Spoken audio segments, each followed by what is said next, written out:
పరిశుద్ధాత్ముడు నిన్ను బలపరుస్తాడు, పరిశుద్ధాత్ముడు నీలో ఉన్నాడు, నీతో ఉన్నాడు, ఆయన నీకు కావాలి అనే ఆలోచనే నీకు లేదు. ఎంతసేపు నాకు అది కావాలి, నాకు ఇది కావాలి, నేను అలా ఉండాలి, నేను ఇలా ఉండాలి, జాబ్ కొట్టేయాలి, సెటిల్ అయిపోవాలి, పెళ్లి చేసేసుకోవాలి, పెటాకులు అయిపోవాలి, ఎంతసేపు ఇదే ఉంటే అసలు పరిశుద్ధాత్ముడు నాలో ఉన్నాడు, నన్ను బలపరుస్తాడు, నా బలహీనతలో నాకు సహాయం చేస్తాడు, నేను ఆయన కొరకు నిలబడాలి అన్న తపన మనకి ఎప్పుడు వస్తుంది చెప్పండి?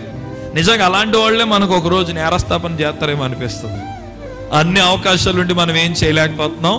అవకాశాలు లేని వాళ్ళేమో దేవుని కొరకు సమస్తం త్యాగం చేసి వారు దేవుని సేవ చేస్తున్నారు. ప్రియులారా, దయచేసి నేను ఈ మాట చెప్తాను వినండి. పరిశుద్ధాత్ముడు మన ప్రతి బలహీనతని చూసి, నువ్వు ప్రార్థన చేయలేకపోతున్నావు, బలహీనమయ్యావు, వాక్యం చదవలేకపోతున్నావు, బలహీనమయ్యావు, మందిరానికి రావాలనుకుంటావు, రాలేకపోతున్నావు, మందిరానికి దేవునిలో ఎదగాలనుకుంటావు, దేవునికి ఇవ్వాలనుకుంటావు, దేవుని కోసం చెయ్యాలనుకుంటావు, నువ్వు వీక్ అయిపోతున్నావు. కానీ నీకు ఒక గుడ్ న్యూస్ ఏంటంటే, పరిశుద్ధాత్ముడు, ఈ యొక్క పరిశుద్ధాత్మ దేవుడు నిన్నేం చేస్తాడో తెలిసిన, నువ్వు ఎంత మునిగిపోయినా ఆయన మరలా నిన్ను పైకి లేపుతాడు. స్తోత్రం చెప్పండి ఒకసారి.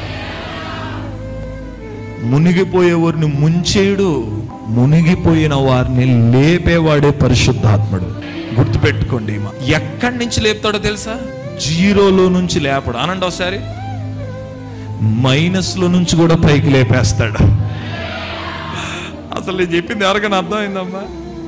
జీరో ఎక్కువ, మైనస్ ఎక్కువ? మామూలు స్టడీ పిల్లలని చెప్పండి. జీరో తర్వాత ఏమంటది?